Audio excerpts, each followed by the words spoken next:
Turok na. May tuturuan kayo pag isa lang.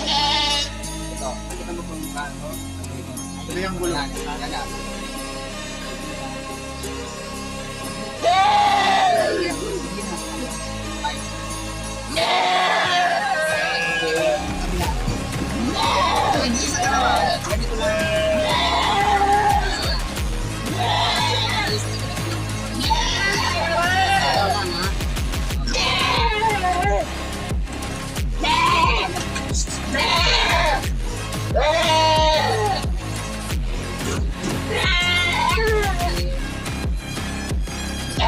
Galaw-galaw yung minitikan ko para malo.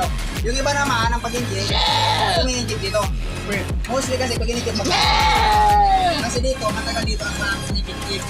Pag gusto mo magkakaroon gamot, dito parate. Kasi bakit? Galaw yung kwa, namamassage, kaya yung ituloyan ko.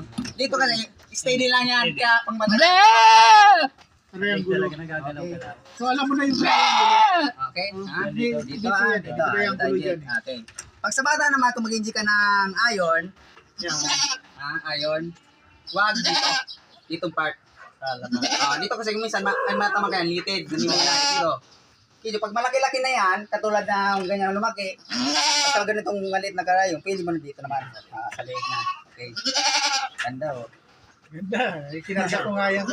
So ito, 7 days, pag nag-10 na, pwede mo nang bigyan ng ulit ng iron. Okay?